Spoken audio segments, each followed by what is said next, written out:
Dans cette cérémonie émouvante qui termine cette belle opération initiée par le Rotary, le plaisir de découvrir l'organisation du Rotary. On connaît les clubs, mais il y a aussi la fondation. Et Fabrice, je crois que vous avez une responsabilité dans cette fondation. Expliquez-nous un petit peu de quoi il s'agit.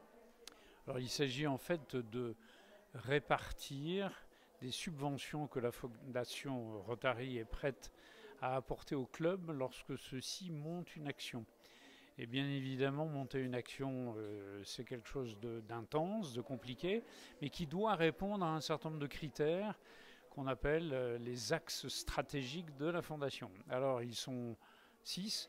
Je vais peut-être avoir du mal à vous les décliner tous les 6, mais parmi eux, il y a en particulier un axe santé, il y a aussi un axe eau et assainissement, un axe alphabétisation. Là, il s'agit de l'axe santé, prévention des maladies. Et la Fondation reçoit régulièrement des dossiers de demande de subvention. Ces dossiers sont étudiés directement par la Fondation, mais la Fondation délègue sur place un certain nombre de personnes, dont je fais partie, pour aider les clubs dans la recherche de la présentation de leur dossier, pour qu'ils aient des chances que ce dossier soit accepté. Parce que les Américains, le Rotary est une organisation à la base américaine, sont très exigeants sur un certain nombre de termes. En particulier, il faut que l'action soit innovante et il faut qu'elle soit durable. Et il ne suffit pas de le dire, encore faut-il le prouver. Donc les dossiers comportent énormément, je dirais, de questions que les clubs n'ont pas toujours l'habitude, je dirais, de recevoir, et donc ils ne savent pas toujours très bien y répondre. Donc mon rôle, c'est en particulier d'aider les clubs dans la préparation de leur dossier. Alors on est dans un cas très particulier ici parce que l'homme et la femme qui ont traité ce dossier avaient déjà des connaissances assez avancées de la Fondation. Donc ils ont été particulièrement vite, ils ont été très rapides et je dirais j'ai pas eu grand conseil à leur donner.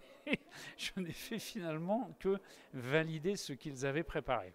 Et j'avoue, c'est un excellent exemple ici de dossier bien préparé, bien monté et qui nous sert d'exemple aujourd'hui, pédagogique littéralement, pour d'autres clubs qui veulent monter des dossiers. Parce que l'aide de la Fondation sur cette opération, elle était vitale pour changer au fond d'échelle. Il y avait un soft laser, mais là, il y en a 3. Tout à fait, c'est à peu près le facteur multiplicatif de l'aide que la Fondation peut apporter. Alors, il y a 2 niveaux dans l'aide. Il y a un premier niveau qui est celui du district, dont je suis justement un des représentants, qui va généralement mettre le même montant que ce que fait le club. Et ensuite, la Fondation va intervenir pour mettre encore, il va redoubler la dose, donc au total, ça va faire 3 fois. Ceci étant, il y a des conditions exigeantes, dont une qui est celle absolument de faire ça avec un autre club à l'international. Donc le club de Saint-Étienne-Est l'a fait avec son club Contact. Vous m'excuserez, je ne suis pas tout à fait sûr du nom. Je dis Bad Kissingen, mais je ne suis pas tout à fait sûr. En tout cas, un club allemand et qui a bien voulu faire l'opération de façon conjointe, sachant bien évidemment que ce club allemand, en retour, demandera certainement à Saint-Étienne-Est de faire une opération dans l'autre sens. Voilà.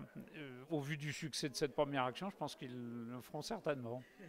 Eh bien, écoutez, merci. On découvre finalement derrière le Rotary, qui a parfois une image un petit peu classique, un peu entre guillemets bourgeoise, des gens particulièrement inventifs, particulièrement actifs. Il y a de l'amitié, il y a de la solidarité et il y a aussi de l'efficacité.